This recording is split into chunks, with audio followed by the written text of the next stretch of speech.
Alright, so just wanting to point out some of the areas we're looking at when we're doing our soft tissue scan for lateral or tennis elbow. We're looking at the points out here on the outer part. Well, it's the bony spot right here on her elbow. This is the area where most of these muscles start from and then come down and follow this path here, okay? Much of what we're looking at is what's happening at those musculotendinous junctions here as those muscles come down and down. In assessing, we're not going to assess just this one point, we want to come up the chain. As we look at the arm, we know that there's a separation point between tricep back here and bicep. There's this nice little piece of tissue that comes off this line right here that's called a lateral intermuscular septum. That little piece of tissue is a separation between the front and back part and seems to hold a lot of tension in a person that gets lateral elbow pain at the same time. So we take that into consideration and make sure that we are working through that muscle as well.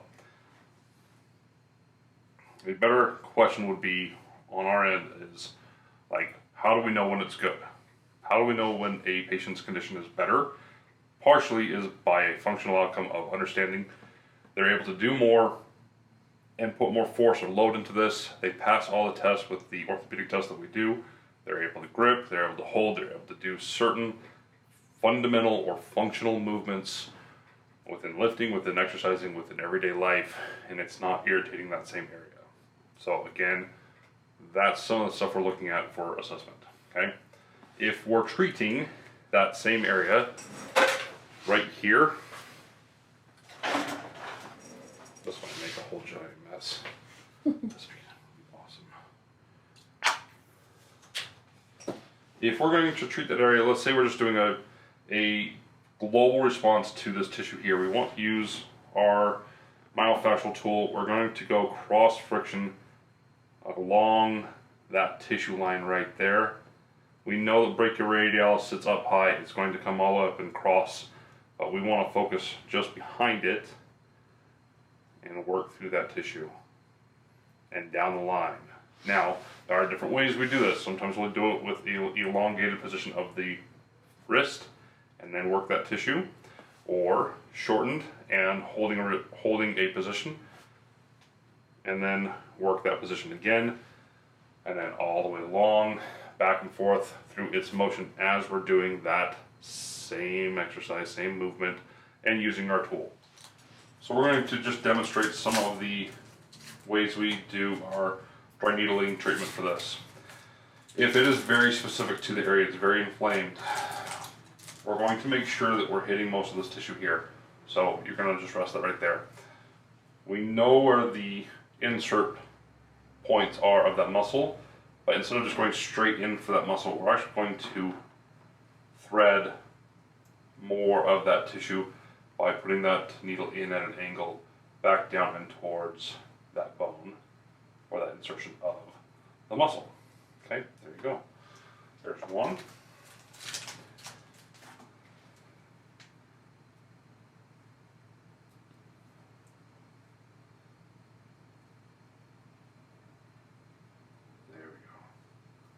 There's another.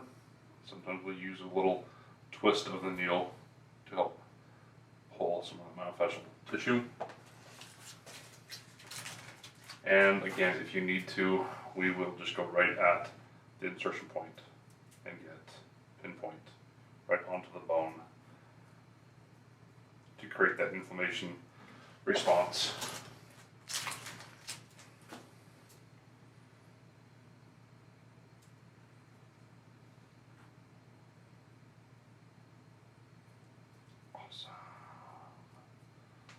Good. One more.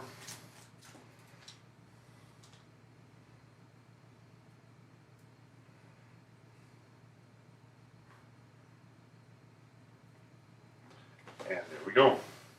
Now, how long we leave those is up to the tissue. Sometimes it feels like it needs to be needled more or less. It is dependent on the case. But that is how we do it. Let's see if we can zoom in for a second and show you.